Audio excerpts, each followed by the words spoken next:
Olá, pessoal do canal Fé e Política. Boa noite, tudo bem?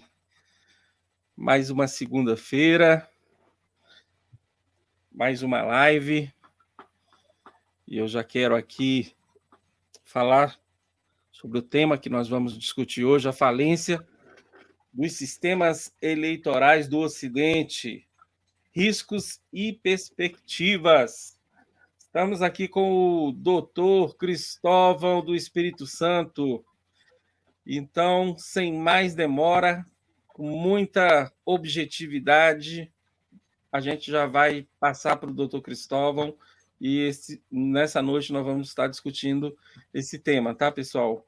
Você que vai assistir depois, compartilha, toca no sininho, faz com que esse assunto, com que esse canal se torne relevante, tá? Nós temos trazido aqui temas muito importantes da atualidade, muito ricos na forma da abordagem, e eu acho que merece sim ser compartilhado e curtido, tá bom? Então, todos bem-vindos, já vai nos ajudando a tornar esse canal conhecido, e dessa forma a gente vai crescendo, tá bom? Um grande abraço, você é bem-vindo, tá? Então, já vou passar para o doutor Cristóvão. Boa noite, doutor Cristóvão, tudo bem? Boa noite, pastor José Maciel. É um prazer estar aqui com o senhor, mais uma segunda-feira. Lembrando aos nossos ouvintes e internautas que nós estamos aqui todas as segundas-feiras, a partir das 20 horas, com vários temas, no canal do pastor José Maciel no YouTube. Nós já temos vários temas abordados, vocês estão convidados a participar, curtir, divulgar, se inscrever no canal.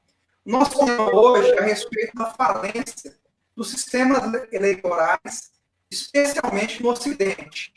Eu, particularmente, vou fazer um rápido histórico para nós entendermos como isso se encaixa em um projeto mais amplo, que eu considero deletério. A nossa audiência é qualificada, vocês vão me entender claramente. Nós temos que começar a entender esse processo a partir da tentativa, de se impor uma visão hegemônica sobre uma determinada ideologia. O mundo, depois da queda do Muro de Berlim, ao contrário do que se pensa, ele não buscou o fim do comunismo, o que, na verdade, se buscou a partir do fim da União Soviética, que era um modelo falido, de qualquer forma, apenas caiu de podre. Mas o que se buscou ali foi uma convergência entre capitalismo e socialismo. Quer dizer, pitadas de capitalismo para tentar sustentar esse sistema deletério por mais tempo, e o comunismo, porque ele dá a roupagem totalitária que é necessária ao Estado para que essa agenda multicultural, essa agenda diversitária, essa agenda anti-humana se estabeleça. Então, o que houve da perestroika do Gorbachev para cá, da Glasnost para cá, foi uma convergência entre capitalismo e socialismo, infelizmente, porque ocorreu. E várias questões foram acontecendo. Nós tivemos a Rio 92, que lançou as bases desse ambientalismo radical de maneira oficial. Nós tivemos várias convenções da ONU que avançou a agenda dos grupos LGBT. Nós tivemos uma série de acontecimentos no mundo que passaram para muitos desapercebidos, que criou e estabeleceu essa nova ordem mundial que já está sobre nós e que vem substituir a ordem, entre aspas, antiga, que é a ordem cristã, que tem que ser varrida. A ordem cristã não pode conviver com a nova ordem mundial. E para agravar todo esse quadro de 30 anos, nós tivemos uma pandemia que em 2 anos acelerou essa agenda em mais de 10 anos. Doutor Cristóvão, só um pouquinho, só um momento. É o seguinte, como o som está muito ruim e a sua imagem também não está boa, vamos fazer o seguinte, vamos tentar fazer com que o senhor entre novamente na live, tá? O senhor sai e retorna novamente para a gente ver se melhora, porque dessa forma a gente não está entendendo quase nada. Ok. Estou saindo entrando. Tá. Então, pessoal, um tema muito importante para a gente entender o que está acontecendo agora, principalmente com a liberdade de expressão, que está sendo muito cerceada, principalmente por cortes superiores aqui no Brasil. E vamos aguardar novamente o Dr. Cristóvão regressar. O som estava e a imagem estavam um pouco ruins, tá bom? Mas de qualquer forma, é um prazer ter vocês aqui, tá? O tema de hoje é a falência dos sistemas eleitorais no Ocidente, riscos e perspectivas. Vamos ver aqui novamente, colocar novamente aqui o Dr. Cristóvão para ver se a gente melhora, tá? Deixa eu ver, colocar aqui assim. Olá, doutor Cristóvão, tudo bem? Olá, melhorou para vocês o som? Olha, o som melhorou, agora a imagem tá tipo assim paralisada. Mas vamos lá, vamos dar Vamos lá, continuidade. se o som estando bem, é mais fácil. Então, eu vou tentar recapitular em síntese o que eu já havia dito. Aí vocês dizem se o som está bom.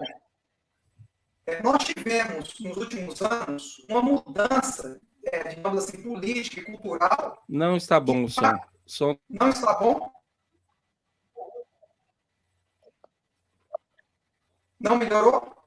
Então, tá dando uma travada, não é? Eu gostaria que as pessoas aqui nos comentários falassem do que elas estão percebendo aqui na live, se o som está ruim, a imagem, aqueles que estão participando, se puderem fazer um comentário e falar. Bom, eu vou fazer o seguinte: eu vou dar uma reiniciada na minha internet, que talvez possa ser isso.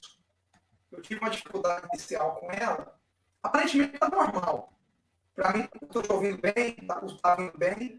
Geralmente, quando se reinicia, melhor. Às vezes, alguma coisa. Principalmente se o senhor estiver fazendo pelo celular.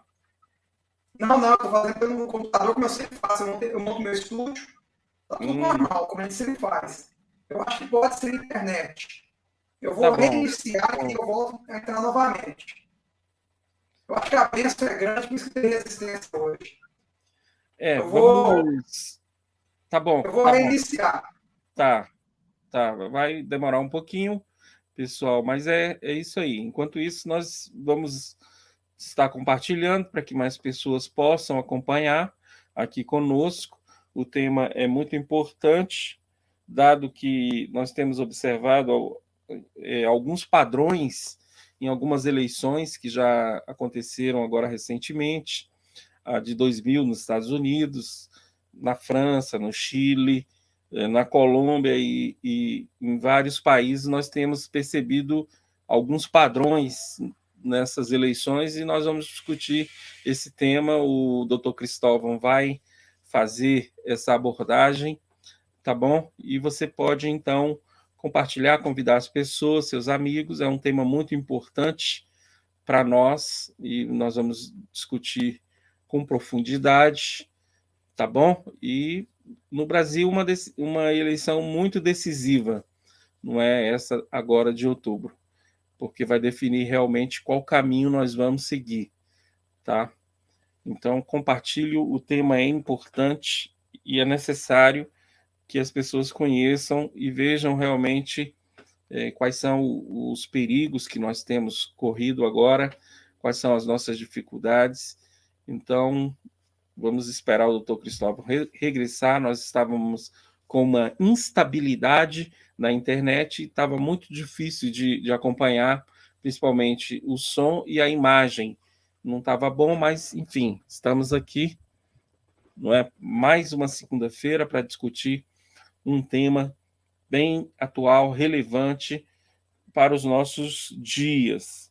E, se você quiser, você pode, então, compartilhar nos seus grupos, tá bom? Convide seus amigos para participar, faça suas perguntas, dá um retorno para nós de como está o som agora, como está a imagem, tá? Para que a gente, então, veja o que está acontecendo, tá bom?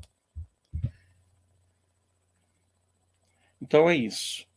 A falência dos sistemas eleitorais no Ocidente, riscos e perspectivas. Eu estou aguardando o Dr. Cristóvão retornar, tá? Porque nós tivemos um pequeno problema, mas enfim, temos observado que há algumas decisões extremamente autoritárias em relação principalmente à questão de liberdade de expressão. Nós, de certa forma, estamos perdendo a liberdade de expressão. Durante alguns anos, nós tivemos as redes sociais como canais para disseminarmos as nossas ideias, os nossos pontos de vista, mas agora, infelizmente, essas coisas estão sendo cerceadas, limitadas. Não é? Hoje mesmo, vários canais de direita foram bloqueados, e isso realmente complica muito, principalmente numa eleição, juízes determinarem o que pode ser dito, o que não pode, ameaçar candidatos, sobre fake news, por exemplo, que não existe nenhuma legislação que estabeleça o que é fake news, ou seja, há um ativismo judicial enorme. Então, nós precisamos defender a nossa democracia. O doutor Cristóvão voltou e eu percebo que já está bem melhor. Então, amém. Que bom, está bem melhor. Já dá para, então, reiniciarmos a nossa live de hoje. Compartilhe, tá? E faça os seus comentários, tá bom? Então, doutor Cristóvão, a palavra está com o senhor. Vamos lá, eu vou recapitular novamente. Nós tivemos, no século XX, um evento muito importante, que foi a queda do Muro de Berlim. Eu quero fazer esse apanhado histórico para você entender por que nós chegamos nesse estágio em que nós podemos questionar os sistemas eleitorais no Ocidente. Então, a partir da queda do Muro de Berlim, houve a glasnost do Gorbachev, a perestroika. Glasnost em russo significa reestruturação, e perestroika, reestruturação, e glasnost, transparência, na verdade, marcou a convergência entre o capitalismo e o socialismo. Esse era o objetivo. O objetivo não era destruir o socialismo ou derrubá-lo, tanto que muitos pensaram com a queda do Muro de Berlim. É claro que muita coisa boa aconteceu, caiu a cortina de ferro, aqueles países leste europeus se libertaram. Isso foi extremamente positivo. Vocês estão me ouvindo bem? Perfeitamente. Isso foi muito positivo, a gente comemora isso, mas, na verdade, na prática, no aspecto político, cultural, de agenda do globalismo, o que ocorreu foi uma convergência entre o socialismo e o capitalismo. E essa convergência, ela foi caminhando, não é, com vários avanços, que eu considero deletérios, nessa mesma agenda. Nós tivemos a Rio 92, em que o ambientalismo radical ganhou fôlego.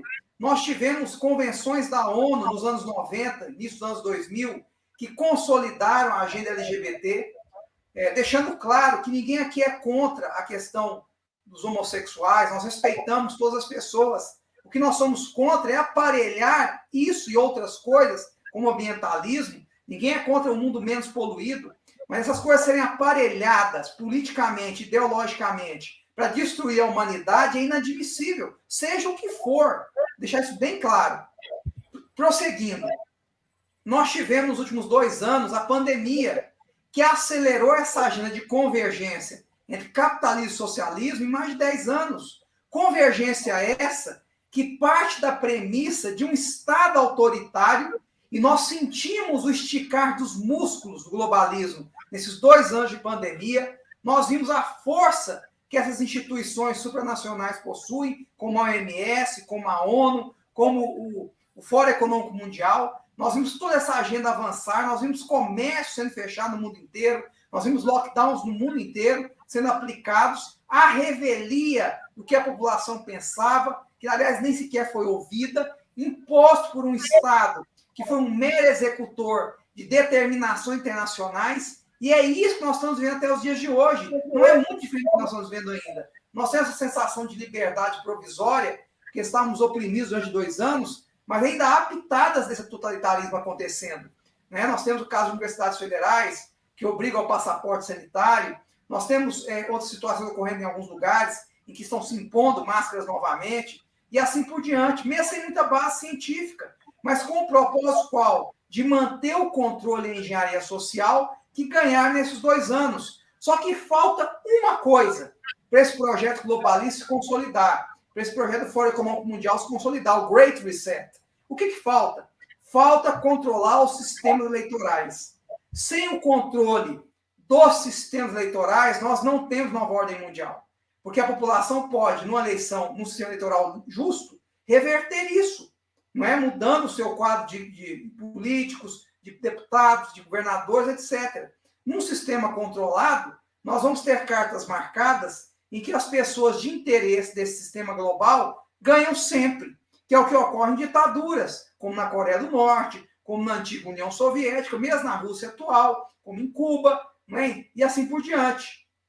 Então, se o Ocidente tiver sucumbido os seus sistemas eleitorais, e há indícios nesse sentido, é difícil afirmar alguma coisa em relação ao Brasil, porque o nosso sistema é inauditável.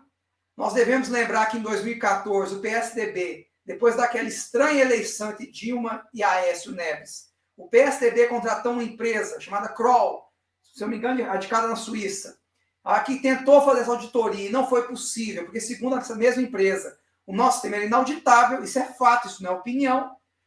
Então, é difícil você provar isso, mas há indícios nesse sentido. No caso, vou citar o exemplo dos Estados Unidos. Nós tivemos uma eleição do Donald Trump, em que o Biden foi vencedor. Nós tivemos vários indícios de fraude. Nós tivemos, por exemplo, o caso das mulas, que foi documentado pelo Dinesh de Souza em um filme 2000 Mules, que está à disposição de qualquer pessoa, em que ele conseguiu redigir o referenciamento de celular e conseguiu provar, através de câmeras de rua, que pessoas estavam depositando centenas de votos em vários momentos do dia, direcionados em estados-chave, tudo documentado e filmado. Então, quer dizer, foram várias mudanças de fraude nos Estados Unidos na eleição do Donald Trump, que influenciou o resultado, segundo concluiu o próprio documentário de Dinesh Souza. Não dá para ignorar isso. Nós tivemos na França denúncias de fraude nessa eleição do Macron, ainda que esparsas, ainda que jogadas debaixo do tapete pela imprensa local, mas houve alguma denúncia nesse sentido. Nós tivemos a eleição do Chile, em que se alegou que não houve abstenção, mas a abstenção foi quase 50%. Nós tivemos a eleição da Colômbia na mesma direção. Então, quer dizer, nós temos indícios que tem problemas acontecendo. No caso brasileiro, nós temos o trabalho do Hugo Reschel, que é um doutor em governo eletrônico, que fez um trabalho Brasil Paralelo, está documentado na internet para quem quiser ter acesso, em que ele demonstra pela lei de Benford, que é uma lei matemática, e só dá para analisar o caso brasileiro por lei matemática, não tem como fazer de outra maneira, porque é inauditável o sistema. Ele demonstrou irregularidades matemáticas, na última eleição agora, em São Paulo, em eleições passadas, inclusive essa do Aécio Neves, da Dilma, ele analisa há mais de 15 anos, né, essas eleições. Então, ele provou irregularidades matemáticas pela lei de Benford, que é uma lei matemática usada em fraude contábil, mas também pode ser aplicada em sistemas eleitorais. Então, nós já temos vários indícios no Ocidente de problemas com o nosso sistema eleitoral, que é o que falta. Você não pode ter uma nova ordem mundial totalitária, as pessoas têm controle do sistema pelo voto. Eu preciso inviabilizar de alguma maneira. Então, essa preocupação atual no Brasil com o voto, ela é legítima. Essa ideia de uma contagem pública, de um maior rigor, de uma maior transparência, é uma preocupação legítima. Essa preocupação das Forças Armadas, que reiteradas vezes nos últimos meses, nas últimas semanas, inclusive, tem pedido para que o TSE abra o sistema, deixe o sistema mais aberto, mais transparente, ela é natural que aconteça, ela é justa, porque há indícios de sérios problemas no Ocidente, que não dá para ser ignorados. Volto a dizer, não há como implantar o Great Reset, né? essa reformatação da humanidade, em todas as áreas, todas, não é só econômica. E isso é algo público. Né? O Fórum Econômico Mundial, o World Economic Forum, não está escondendo isso. Não está escondendo isso. É claro nas suas redes sociais o que ele quer. E essa recomposição do mundo só é possível se essa elite global, controlar o sistema eleitoral. E não é só pela fraude. Por exemplo, na Alemanha, você só pode votar numa linha ideológica. Você não tem mais conservadores na Alemanha que você possa votar. Na Europa, de modo geral, é o que acontece, principalmente em países como a Alemanha, como a Áustria, você tem dificuldade em votar em conservador, numa proposta conservadora. Você acaba votando nas mesmas pessoas. É uma espécie de estratégia das tesouras global, como nós vemos no Brasil durante décadas. Esse é o primeiro ano, na verdade, em que nós temos a chance, pelo menos em muitos lugares, de eleger pessoas que tenham valores como os nossos, como na maioria da população brasileira, que defendam a ordem cristã, não é? A manutenção do conservadorismo, como nós defendemos. E o que é conservadorismo? É você preservar as boas coisas que a história humana conquistou para avançar em outras questões. Não é falta de progresso. Ao contrário, é avançar sustentado em uma base sólida do que nós consolidamos nos últimos séculos. Isso é conservadorismo. E nós, em muitos países, não há mais essa opção. No Brasil, nós temos esse ano. Não é? E fará toda a diferença. Agora, se o sistema eleitoral estiver comprometido, não estou dizendo que está, mas há indícios estranhos que mereciam ser investigados, não são investigados. Quer dizer, você tem o presidente da República denunciando problemas, você tem deputado que foi, inclusive, cassado, que denunciou o problema, e, de repente, ao invés do sistema se abrir para investigar, faz é punir as pessoas que denunciam. Tem algo muito errado acontecendo. E sem um sistema eleitoral em que nós possamos confiar, vão ser problemas. Eu não estou dizendo, e volto aí, quero reiterar isso, que você não deve votar por isso. Não use esse como pretexto para não votar. Não votar é a pior decisão. Porque num sistema em que há abstenção, a fraude é muito mais fácil de acontecer. Um candidato mal votado é um candidato mais fácil de sofrer problemas nesse aspecto. Então, votar em massa já é uma blindagem, uma tentativa de blindar o sistema contra a fraude. Então, vote independente disso. Mas isso não impede que nós possamos reconhecer que há problema no nosso sistema eleitoral. Volta a citar o exemplo americano. Se numa democracia como os Estados Unidos, não é? Consolidada, em que você tem instituições fortes, muito mais do que nós temos aqui.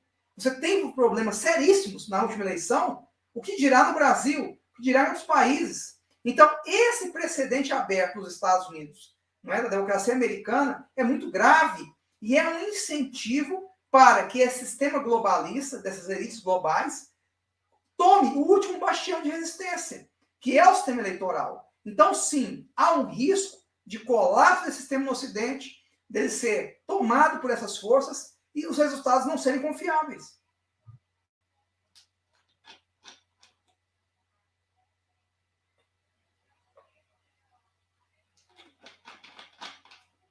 Pastor, o senhor está no mutado.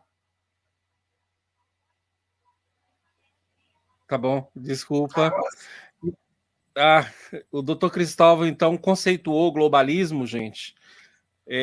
São forças transnacionais que querem um governo único. E nós temos observado que há um avanço enorme nessa agenda e nós temos que, de alguma forma, lutar para que a gente mantenha a democracia. Eu, no momento em que o senhor esteve ausente, doutor Cristóvão, eu falei aqui sobre a questão das imposições que estão acontecendo agora, principalmente o STF, ministros do STF, cerceando a liberdade de expressão das pessoas, dizendo o que pode ser dito, o que não pode, e nós estamos, então, correndo um grande risco a respeito disso. E nós observamos que a nossa liberdade, a cada dia, ela está sendo limitada, porque, a despeito das redes sociais terem surgido, principalmente a partir da década de 2000, não é? Principalmente, achávamos que a democracia poderia melhorar muito. E o que nós estamos vendo é justamente o contrário. Agora, aqueles que já estudavam esse sistema sabiam que, de uma certa forma, o sistema entendeu que o comportamento da população é um comportamento conservador. As pessoas, na sua grande maioria, são conservadoras. E qual foi, então, a estratégia que eles usaram? Eles usaram a questão do ativismo judicial. para avançar nas agendas que interessavam a eles. Percebendo que não era suficiente, agora eles estão indo naquilo que é o ponto-chave, que é o ponto do sistema eleitoral. Ou seja, então, é aqui que é a questão. Nós já observamos, desde 2020, o doutor Cristóvão falou da eleição americana, mas nós tivemos também a eleição recentemente no Chile, na Colômbia, na França, e dá para perceber um padrão, não é, doutor Cristóvão? Sem dúvida.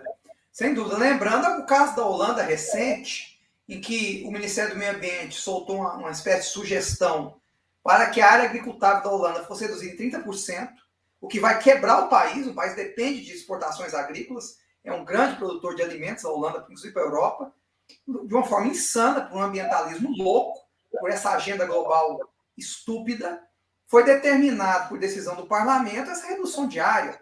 E os fazendeiros da Holanda estão protestando, porque é um absurdo uma coisa dessa. Quer dizer, você imagina, eu quero mostrar o histórico da agenda. Nós tivemos a pandemia com a quebra das cadeias produtivas, o que já trouxe fome em muitos lugares, desemprego, miséria, quebra de empresas. Aí, de repente, um país que sofreu com isso, não é, como todos os países sofreram, determina a redução em 30% da sua área agricultável no auge de uma guerra na Europa, que também afeta as cadeias produtivas de alimentos. Quer dizer, não dá para enxergar, não acho que é estupidez ou incompetência, eu acho que é método, não é? Método de uma espécie de genocídio controlado contra a própria humanidade. Não dá para ver de outra maneira, porque não tem lógica você ter essas decisões estúpidas sendo tomadas, querendo interferir na produção de carne, não é? Falando que carne polui, que gado polui, que eu preciso reduzir esse 30%, e o Fórum Econômico Mundial define isso abertamente, define mudança de cardápio para a humanidade, sem nos consultar. Como não enxergar uma agenda de destruição da própria humanidade? E é claro que nada disso vai ser possível como eles querem, como essa elite global quer, se nós tivermos sistemas eleitorais independentes. Porque aí o povo vai fazer o escrutínio com os seus políticos, vai exigir que os políticos defendam a população local, a soberania local. Isso não é do interesse deles. Então, controlar o sistema eleitoral é fundamental. Falando do Brasil, nós somos um país em que há crime de opinião. Nós temos até hoje, para quem não sabe disso ainda, jornalista preso no Brasil com a tornozeleira eletrônica, que o tortura de madrugada, soltou um vídeo esses dias, o senhor do Nordeste, lá de Sobral, sendo preso por opinião. Não existe crime de opinião na democracia, isso é um absurdo total. Isso já vem de muito tempo. Agora, você acha que isso não vai influenciar o processo eleitoral? Que isso não vai ser transportado para o processo eleitoral? Ainda mais se quem preside o tribunal foi quem idealizou todo esse modelo, não é, de perseguição. Então, quer dizer, não tem como pensar que não tem algo errado acontecendo. E o mais, assim, insano, eu tive a curiosidade nessa nossa live de pesquisar sobre a reunião do Bolsonaro com os embaixadores hoje, eu fiquei chocado. Você pega as matérias de toda a grande mídia, o título é o mesmo. Parece que alguém passou um e-mail para todas as redações com a matéria pronta, todo mundo só copiou e colou no computador, na internet. O mesmo, ignorando as denúncias, tentando fazer como algo absurdo, sem relevância. Quer dizer, um acontecimento tão relevante sendo ignorado pela grande mídia. Quer dizer, que democracia é essa que nós temos? Denúncias graves, baseadas inclusive em queda da Polícia Federal, e ficam sem investigação. São tratadas como calúnias, como absurdos, né? Como algo risível. Não tem cabimento. É muito, muito sério. Eu espero que as pessoas passem, então, a entender esses processos. São processos que, como o doutor Cristóvão falou, a gente esperava que demorasse, mas a pandemia acelerou demais. E aí, então, passamos a entender que eles têm muita força. Usaram a globalização econômica para se fortalecerem e fazer com que esse mecanismo, como eu já disse, não é, de burocratas anônimos se infiltrassem dentro das nações para corromper a democracia. E é por isso que nós precisamos de pessoas que representem, não é? O doutor Cristóvão falou localmente, não é, os interesses da população. Nós percebemos que também que muitos desses nossos representantes, eles simplesmente se renderam a tudo isso, tanto no legislativo como no executivo, não é?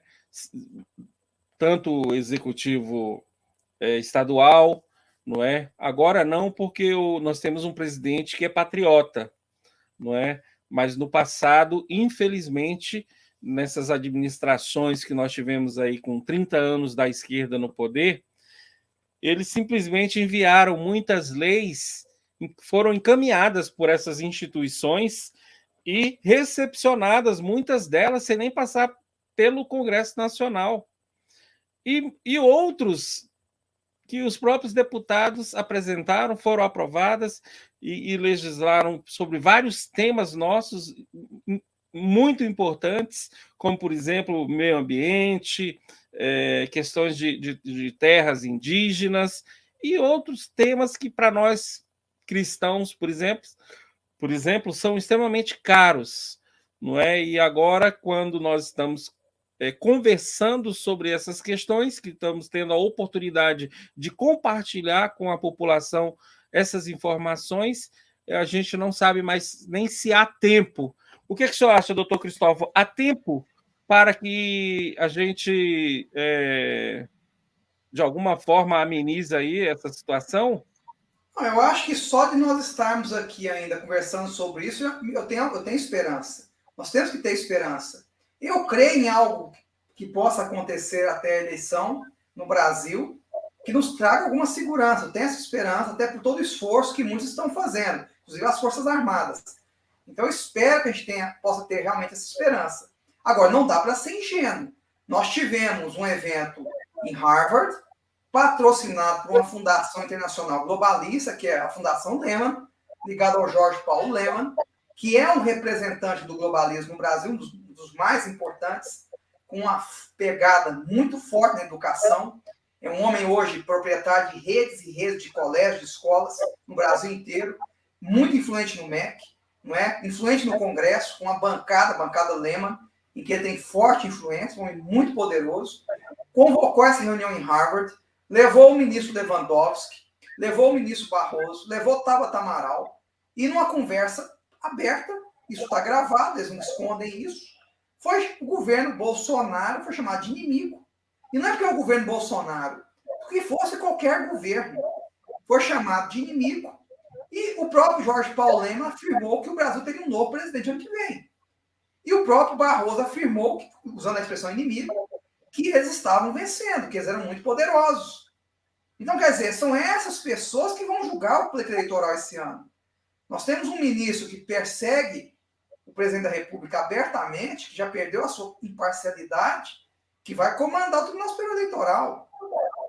Quer dizer, como não se preocupar? Como achar que está tudo normal, como a imprensa alega que está tudo bem, que o nosso sistema eleitoral é inexpugnável, tão inexpugnável que um hacker foi preso depois de passear 6 meses dentro desse sistema.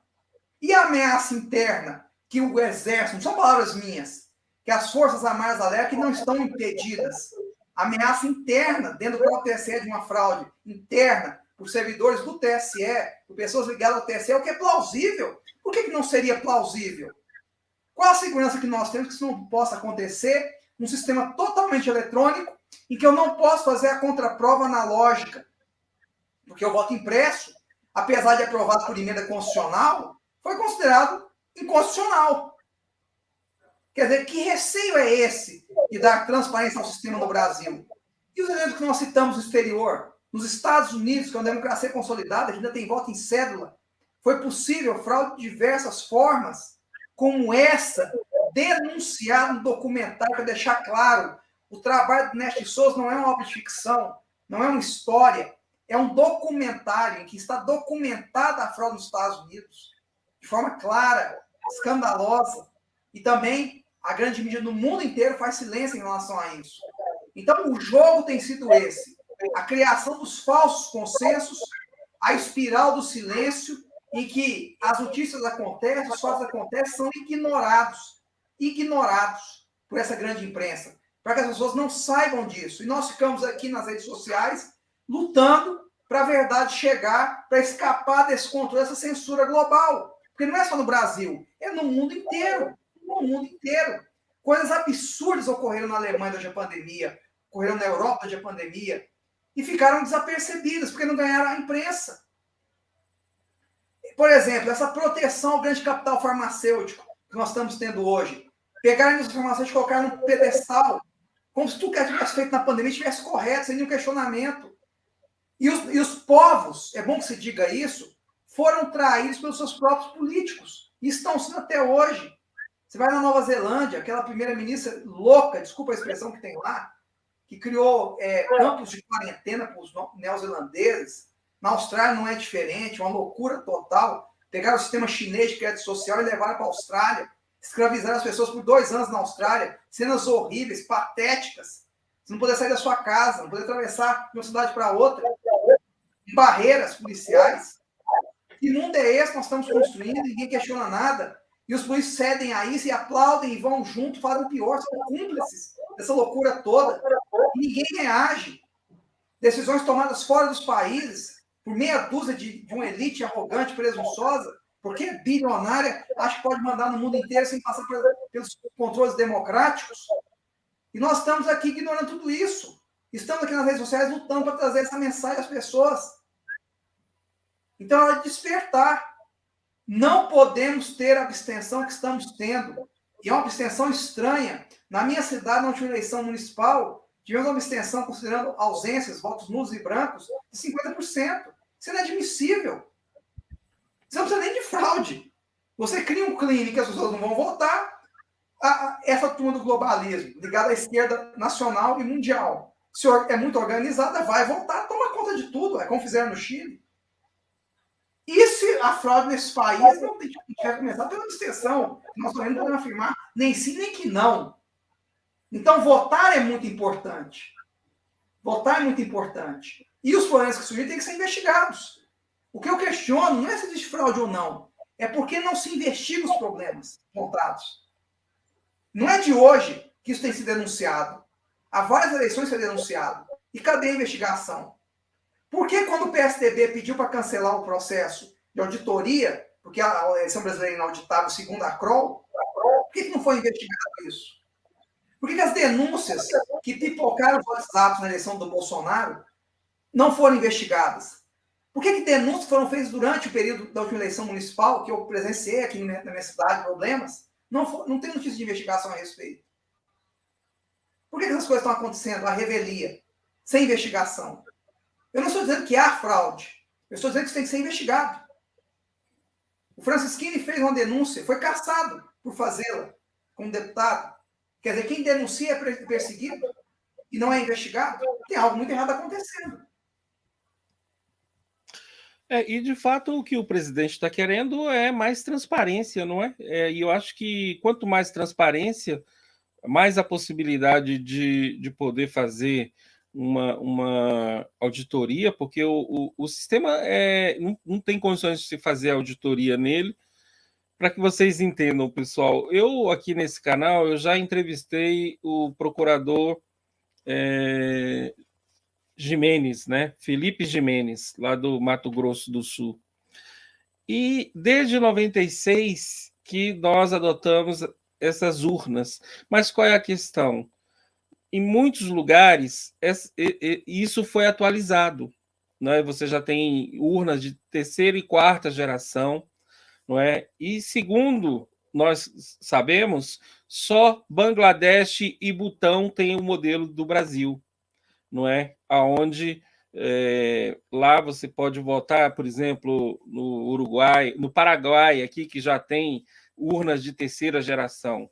Você vota, mas tem uma impressora que imprime um voto, não é?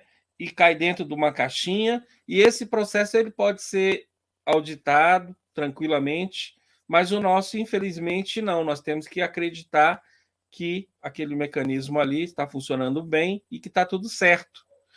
Na realidade, o que o presidente está pedindo? Está pedindo mais transparência. Quanto mais transparência, mais democracia. Não é isso, doutor Cristóvão? Não, sem dúvida. O nosso sistema peca por isso. Aí alega-se, mas tem um boletim de urna que a pessoa tem acesso. Pois é, na eleição municipal aqui na minha cidade, eu vi pessoas reclamando, de pessoas próximas, de que nem o voto dela apareceu no boletim de urna da sua sessão eleitoral.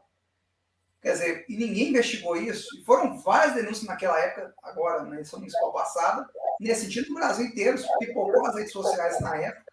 Quer dizer, isso não vai ser investigado? Porque se o plano estiver saindo na origem, para chegar no TSE, ele já vai viciado na origem. Então você precisa ter um mecanismo para poder auditar isso, para comprovar isso. Não estou dizendo que aconteceu, mas as reclamações são reais, elas aconteceram. Não sei se são plausíveis, isso não foi investigado, então eu tenho conhecimento. Então, problemas estão acontecendo, eu conheço vários relatos de apertar um botão e votar em outro candidato, ou de não conseguir fazer finalizar o voto, ou de votar e não conseguir votar de forma alguma. Tem várias denúncias nesse sentido. Nós tivemos casos de eleitores confrontando a mesa, filmando isso, jogando nas redes sociais. Por que isso não é investigado? Então, quer dizer, nós temos problemas sim, é um sistema eletrônico sujeito a problemas, é máquina. E nós vamos acreditar que ele é inexpugnável, infalível, sempre. Não dá para acreditar nisso. Então, a gente precisa ter a liberdade de questionar isso. E não está se tendo. O caso do Francisquini foi questionar e foi cassado. Para dar um recado realmente à população. Está errado. Isso não é a postura de transparência democrática. Agora, num país em que existe crime de opinião, em que jornalista é preso por dar sua opinião, o que você espera? Você espera uma eleição transparente e democrática? Aí tem que ser muito ingênuo. Eu quero aqui agradecer a participação da Madeline, da Marli e da Adelane, minha esposa, que falou o seguinte: eles já declaram nos países onde andam palestrando que teremos um novo governo. Isso aqui causa assombro. E foi justamente nessa reunião aí do Lema, aonde ele mesmo declarou que nós vamos ter um novo governo. Eu fiquei assim assustado. Como é que essas pessoas têm informações tão privilegiadas? Não, são proféticas, né? Elas conseguem ver o futuro. São profetas, precisam ir para a igreja, né? São profetas. Teve uma situação mais recente de um evento que teve o título de novo governo no Brasil, envolvendo essas pessoas todas de novo, agora, recentemente. Então, quer dizer, isso está sendo declarado. Aí você tem pesquisas que colocam um determinado candidato numa dianteira imensa, ganhando no primeiro turno, que não pode nem ir à rua. Enquanto o outro arrasta multidões, até no Nordeste, por onde passa, até nos redutos alegados desse candidato, que seria o primeiro nas pesquisas. Quer dizer, por que as pesquisas só mostram essa perspectiva? E as que mostram o contrário, às vezes são até suprimidas da grande imprensa. Então, tem um negócio muito errado acontecendo. E lembrando o seguinte, se houver problemas nesse sentido, não estou dizendo que existem, mas se existirem, não vai ser só o presidente da República. Eles vão controlar todo o sistema, governador, deputado, senador, controla tudo. O controle é total. Nós tivemos problema na eleição municipal, que eu declarei aqui. Então, se há esse controle, é sobre tudo, se ele existe. Eu sei que em alguns países está acontecendo. Eu espero que não chegue aqui.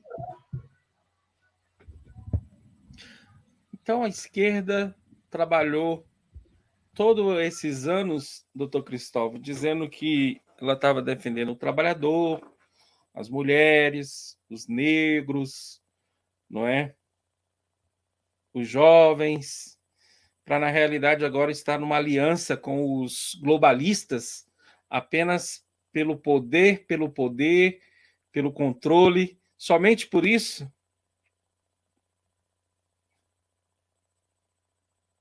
Na verdade, o que ocorre é a esquerda sempre foi usada pelos globalistas, tanto no nível local como mundial, como uma ponta de lança. Porque ela defende a criação de um Estado totalitário de controle sobre a vida das pessoas, como na China acontece, como em Cuba. Então, ela tem essa perspectiva totalitária. Ela é totalitária, ela é coletivista. Então, isso convém aos globalistas para fazer o desmonte do Estado Democrático de Direito, que é uma conquista da ordem cristã. Essa que é a verdade. Quer dizer, o Estado Democrático de Direito ele é uma conquista do cristianismo, sobre vários aspectos, ainda que se alega a ligação com a Revolução Francesa, que foi a base para as revoluções totalitárias do século XX, mas há uma forte ligação dos processos democráticos com o cristianismo, porque foi ele que defendeu a liberdade, Foi ele que conseguiu extinguir a escravidão. Uma escravidão de 3.000 anos, com 300 anos de cristianismo propagado no mundo, ela foi extinta, não é? Foram os protestantes ingleses que puxaram, né, essa extinção da escravidão no mundo. Então, quer dizer, o cristianismo está na base desse Estado Democrático de Direito. E a proposta revolucionária marxista, comunista, ela desmonta isso e traz um Estado totalitário que já foi testado em 40 países com resultados deletérios, com 150 milhões de mortes no século XX. Está documentado no livro negro do comunismo, escrito pelo Stéphane Courtois, é só pesquisar. Então, quer dizer, a esquerda é a ponta de lança para desmontar a nova ordem, a antiga ordem cristã, e impor a nova ordem mundial. E tenha certeza, assim que a nova ordem mundial for totalmente consolidada, a esquerda passa também a ser um problema para os globalistas. Ou, no mínimo, vão fazer algum tipo de acerto para que um sobreviva ao outro. Mas a esquerda é a ponta de lança, é o elemento revolucionário para desmontar a antiga ordem. E isso é do interesse dos globalistas. Então, é uma aliança de conveniência, que não vem de hoje, vem de séculos. Aqui a pergunta da minha esposa Delane. O que fazer diante do absurdo imposto por Alexandre de Moraes de não mencionar a associação do PT ao PCC, sendo que em delação premiada o próprio Marcos Valério afirmou isso?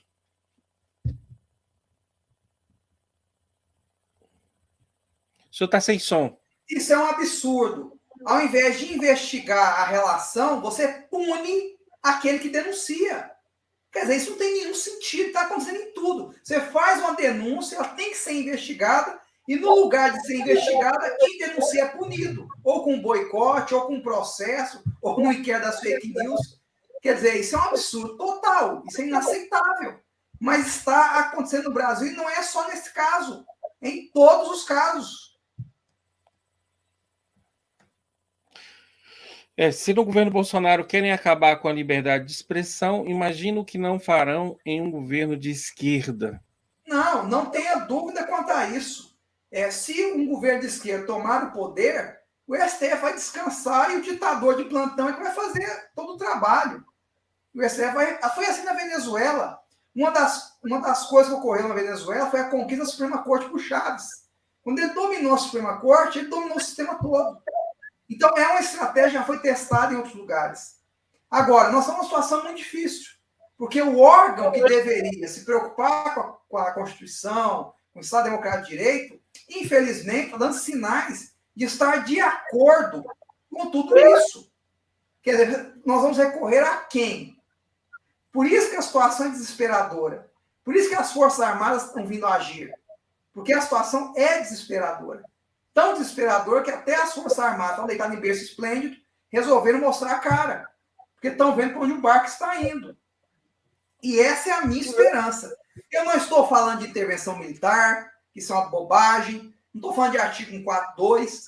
Eu estou dizendo que a situação é tão desesperadora, que as Forças Armadas que estavam inertes esses anos todos resolveram mostrar o ar da graça.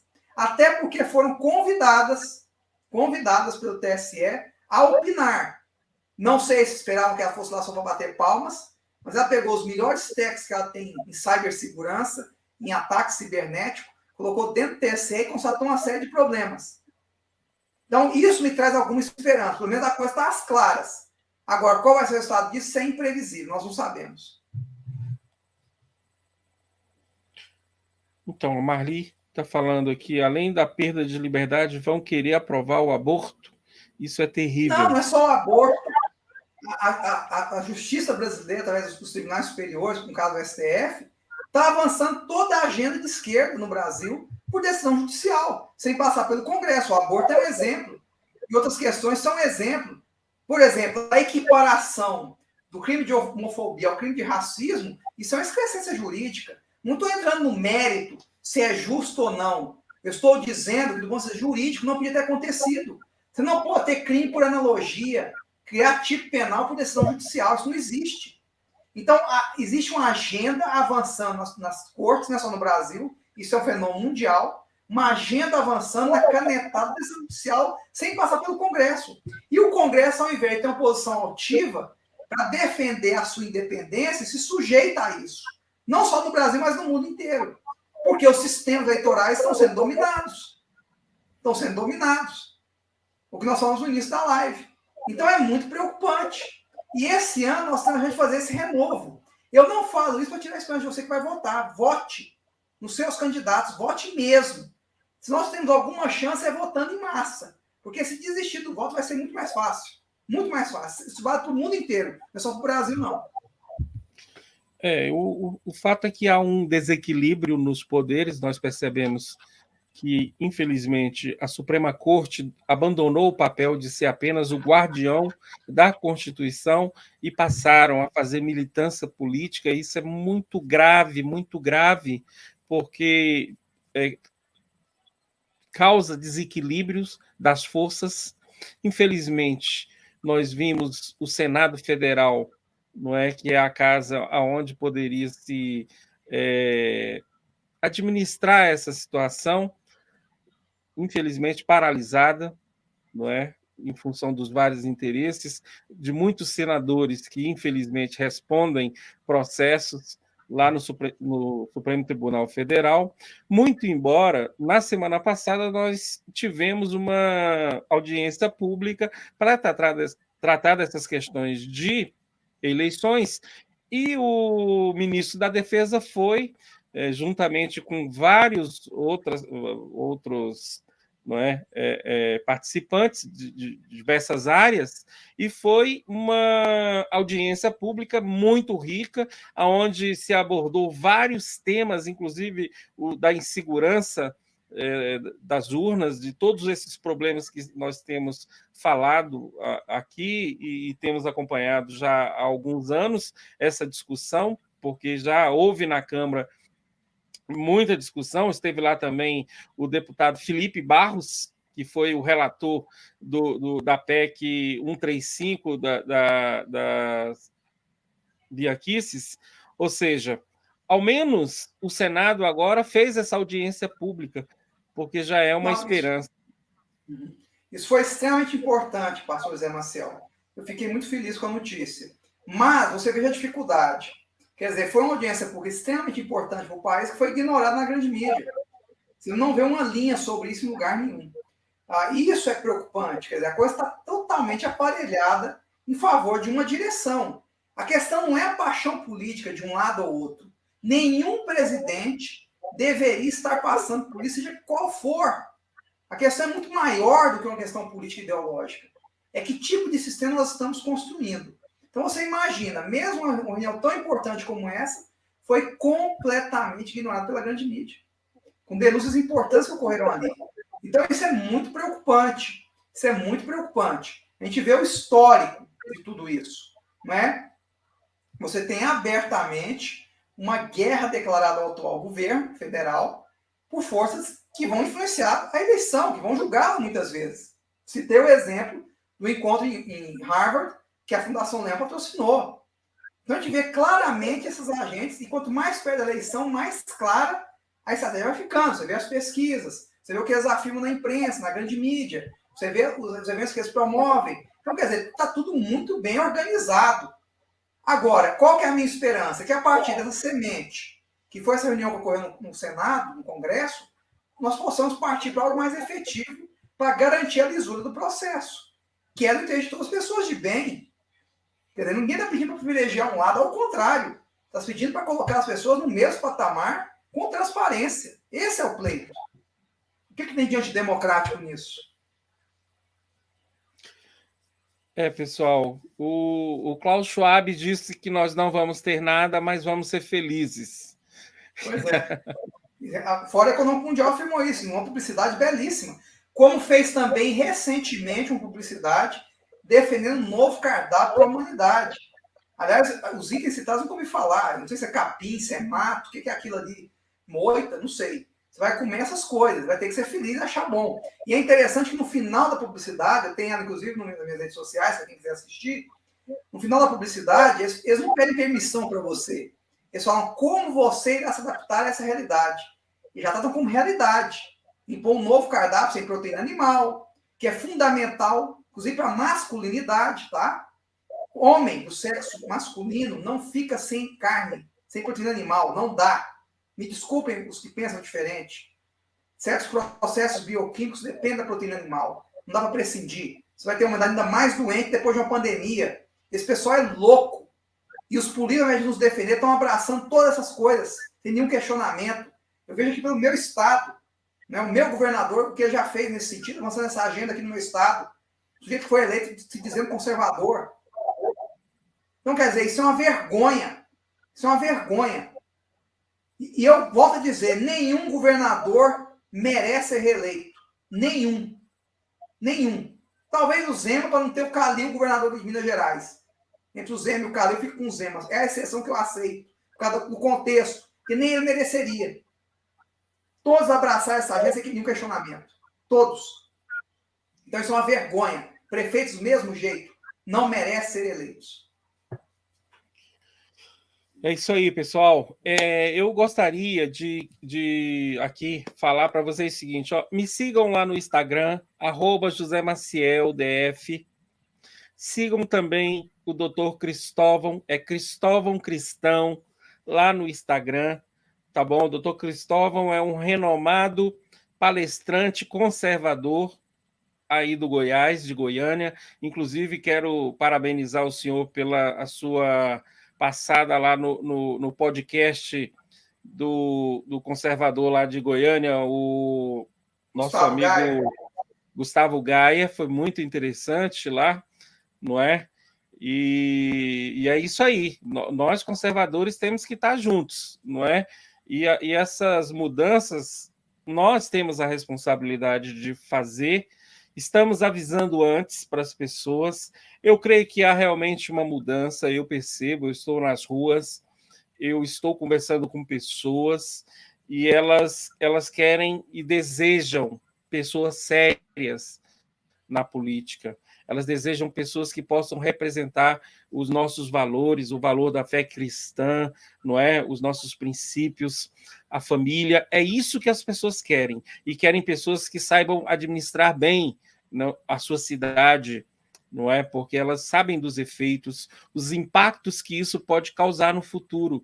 Gente, olha, isso aqui é um tema extremamente sério, grave, gravíssimo, porque está relacionado ao nosso futuro. O planejamento que esses bilionários fizeram para nós, olha, realmente é uma coisa triste, não é? A visão que eles têm sobre a humanidade, sobre a redução populacional, a cultura da morte, não é? Todas essas agendas, aborto, o identitarismo de uma forma geral. O Brasil é uma nação tão tranquila, nós não tínhamos esses problemas, não é, raciais, nunca tivemos problemas sérios nesse sentido, e, no entanto, eles importaram essas agendas. Nós não temos problemas aqui de alimento. O alimento que a gente produz aqui no Brasil dá para alimentar mais de 1 bilhão de pessoas, mas nós precisamos das pessoas certas gerenciando isso. Vocês viram o esforço que o presidente Bolsonaro fez durante a crise de saúde, eu vou falar assim, porque aqui a gente tem que escolher até as palavras, não é? Mas, em função da postura do presidente da República, o que aconteceu? Nós sofremos porque a inflação ela é mundial, não é? O desabastecimento mundial, mas nós estamos sofrendo menos. E a atitude dele em relação à questão do ICMS para reduzir preço de gasolina já está surtindo efeito, e daqui a pouco nós vamos sentir no bolso esses impactos, tanto nos produtos e também na gasolina, como também na conta de energia, que já está acontecendo. Então, isso tudo depende de quem? Do líder. E ele foi muito combatido, ele foi atrapalhado por muita gente, por governadores, pelo Supremo Tribunal Federal. No entanto, ele se manteve, ele fez o que pôde. E é isso que precisamos entender. E é por isso que nós estamos aqui, não é, dando o nosso apoio. Porque, primeiro, ele defende as nossas pautas, ele é cristão, para nós isso é básico. Um conservador apoia um outro, dentro de todas as limitações que nós conseguimos enxergar, porque são muitas, nós não somos inocentes de que o presidente conseguiria fazer tudo. Não é um homem só que vai fazer todas as coisas, isso não é possível. Além dele precisar do Congresso Nacional, ele precisa também do apoio da população, e nós estamos dando. O senhor acompanhou agora a manifestação linda à noite, uma motociata, ali foi em Fortaleza, doutor Cristóvão? Fortaleza, um reduto, né, do PT, é um reduto fortíssimo, né? Você vê que mesmo no Nordeste, isso começa a mudar muito claramente. Quer dizer, um que se diz líder nas pesquisas, não consegue juntar 3, 4 pessoas, o outro sai e arrasta milhares de pessoas. Nos Estados Unidos foi a mesma coisa. O Donald Trump, por onde passava, arrastava milhares de pessoas. O outro não lotava nenhum auditório com 50. Então, quer dizer, essa é a realidade. E aquela forçação de pesquisa e de mídia, de grande mídia, a receita no mundo inteiro tem sido a mesma receita. Na França não foi diferente, no Chile não foi diferente, na Colômbia não foi diferente. A receita é a mesma para o mundo inteiro. Então, eu quero só deixar um conselho aqui final, já com as minhas considerações finais, aos nossos ouvintes e internautas. Se você quiser entender o que está acontecendo, olhe para a crise de saúde. Vou usar a expressão que o pastor usou, que é mais sábia nessa plataforma. Olhe para a crise de saúde. As ferramentas usadas na crise de saúde estão aí até hoje. Ninguém se absteve delas. Elas estão aí para serem usadas. Então, esse totalitarismo que foi expandido na crise de saúde no mundo inteiro está aí diante de nós. Não se iluda com essa liberdade de provisão que nós estamos tendo. E que no Brasil só foi possível porque o governo central, o governo federal não aderiu a isso. Nós não tivemos fechamentos nacionais, ordens nacionais. Isso foi resistido pelo governo central. Senão seria ter sido pior ainda. Então, olhem para esse período da crise sanitária, que é recente, está aqui, nós temos memória disso, não é possível, e pensem no que será o futuro. Se isso for imposto por essa elite global, bilionária, arrogante, presunçosa, sobre toda a humanidade, como já está sendo imposto em vários países. Falei da Holanda mais cedo. Olha que loucura, pessoal. Um país como a Holanda, que depende da agricultura, como nós dependemos, sendo obrigada, por determinação, entre aspas, ambiental local, que não é local, e são ordens que vêm da União Europeia, vêm de fora, sendo obrigada a reduzir 30% sua área agricultável, obrigando o fazendeiro a renunciar para a vida inteira a sua propriedade, seu bem desapropriado. Olha que loucura! Num mundo que tem quebra de cadeia produtiva para alimento, está faltando alimento até nos Estados Unidos, guerra na Ucrânia de 2 fornecedores de alimentos importantes, que é a Rússia e a própria Ucrânia, e a Holanda resolve decidir isso por questões ambientais. Essa é a agenda. E os controles totalitários estão aí, não é? É claro que o fato de termos passado por esses controles, sujeitado, como nós nos sujeitamos, infelizmente, como humanidade, vai incentivar essa agenda avançada como tem avançado. Então, eu não estou dizendo que a eleição nossa aqui vai resolver 100%, mas também eleger alguém que vai colocar isso ainda pior é loucura. Então, a decisão esse ano de votar é racional. E não tem terceira via, só tem 2 vias. Ou nós vamos abraçar uma resistência a isso, dizer não, e dar as costas, aí nós não aceitamos isso aqui no nosso país, a destruição do nosso povo, para atender um interesse supranacional. Esse entreguismo, isso é entreguismo.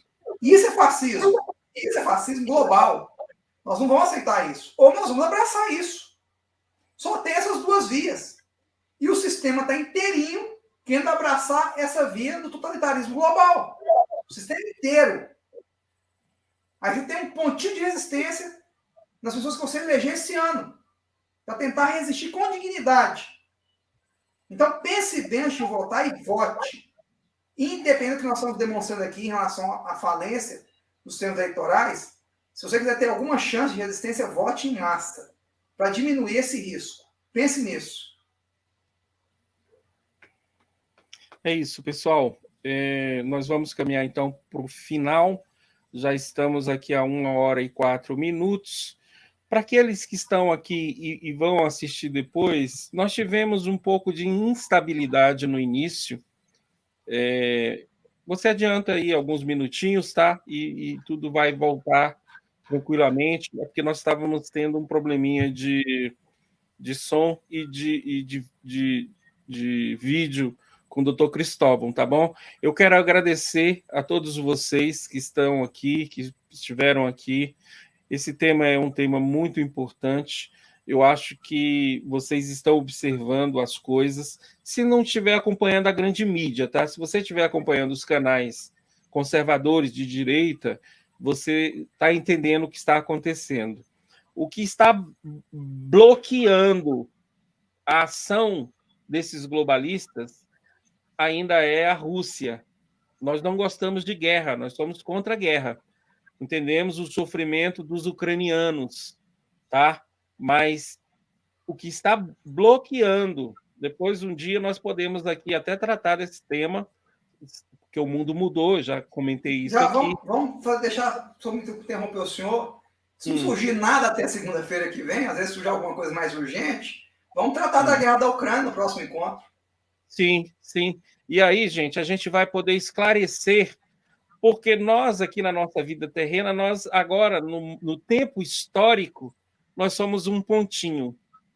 Alguém lá na frente vai dizer, em 2022, 2020, eles vão contar toda a instabilidade que aconteceu nesse período. Eu não sei mais nem como definir esse século, por causa dos grandes eventos que aconteceram, por exemplo, em 90, né, 89, 90, 91, quando cai o Muro de Berlim, ali acaba o século XX. E aí, com 2008, agora nós tivemos uma grande... Em 2011, 2001, não é? Nós tivemos o problema nas Torres Gêmeas, não foi isso? Sim, 2001. Ou seja, grandes eventos. E em 2020 nós tivemos essa crise de saúde. Ou seja, são tantas coisas que os historiadores, são tantos eventos, eles terão assim muito material para trabalhar. E como eu disse, nós estamos só no tempo, não é? No tempo histórico. E tudo isso vai ser tratado lá na frente, as pessoas saberão realmente o que aconteceu, mas hoje a gente já pode antecipar que talvez o projeto globalista sofra um grande revés em função do que está acontecendo agora na guerra da Rússia contra a Ucrânia. Tá bom? O mundo agora, então, se divide e, então, a gente pode discutir isso na segunda-feira que vem. Eu agradeço o doutor Cristóvão e todos vocês que estiveram aqui conosco, participando, e compartilhe essa live, faça relevante esse conteúdo, nós temos o maior prazer de estar aqui, tá bom? Um grande abraço a todos, Deus abençoe ricamente, tá?